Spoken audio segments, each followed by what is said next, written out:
On January 20th, 2025, explosions once again shattered the fragile peace in Ukraine. The cities of Kherson and Kharkiv were targeted in a series of attacks. Rockets rained down on residential neighborhoods, schools, hospitals, and critical infrastructure.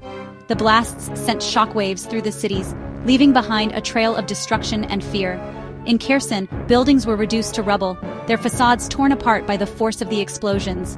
Windows shattered, sending shards of glass flying through the streets. The electrical grid was severely damaged, plunging the city into darkness. Rescue workers raced against time to pull survivors from the debris, fearing the worst. Kharkiv, a city that had already endured months of relentless bombardment, was once again in the line of fire. Explosions ripped through industrial areas, targeting factories and warehouses. The city's fragile energy infrastructure, already strained by previous attacks, suffered further damage, leading to widespread blackouts. The streets fell silent, the only sounds the wail of sirens and the distant rumble of explosions. The attacks on Kherson and Kharkiv were a stark reminder that the war in Ukraine is far from over. They underscored the human cost of the conflict, a cost borne by innocent civilians caught in the crossfire. As the dust settled and the smoke cleared, the true extent of the devastation began to emerge, a testament to the brutality and senselessness of war. The immediate aftermath of the attacks was chaotic and heartbreaking. Injured civilians, many of them elderly or with young children, stumbled through the streets, desperate for help. Hospitals, already overwhelmed with casualties from previous attacks, struggled to cope with the influx of wounded. Thousands of families were left homeless, their houses destroyed or deemed too dangerous to inhabit. They huddled in makeshift shelters, seeking refuge from the cold and the fear.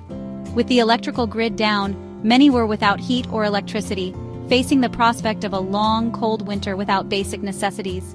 The psychological toll of the attacks was immeasurable.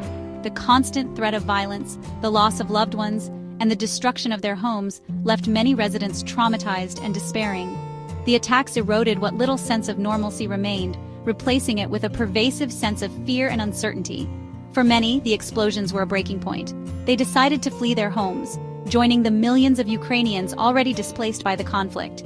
Carrying what few possessions they could salvage, they embarked on perilous journeys to safer ground, uncertain of their future.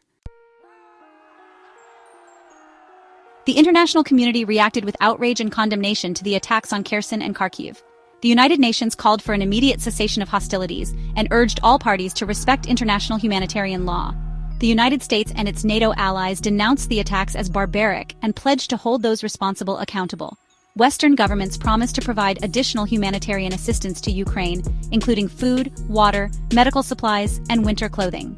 They also reiterated their commitment to supporting Ukraine's right to self-defense, pledging to provide the country with the weapons it needs to protect its citizens. President Volodymyr Zelensky of Ukraine addressed the nation, his voice filled with grief and defiance. He condemned the attacks as terrorist acts aimed at breaking the spirit of the Ukrainian people. He called on the international community to provide Ukraine with more advanced air defense systems to protect its cities from further attacks. However, despite the international condemnation, there was no sign that Russia was planning to halt its offensive. The Kremlin remained silent on the attacks, refusing to acknowledge the suffering it had inflicted on the Ukrainian people.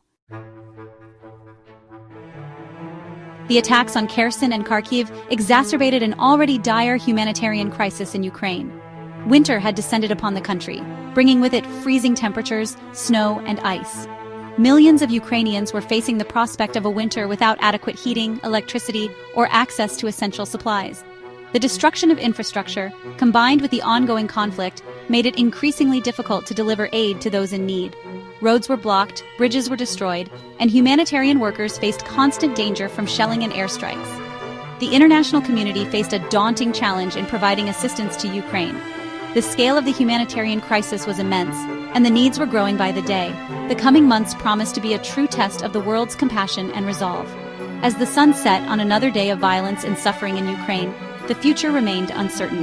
The people of Kherson and Kharkiv, along with millions of other Ukrainians, faced a long and difficult road to recovery. The world watched, hoping for peace, but bracing for the possibility of further bloodshed.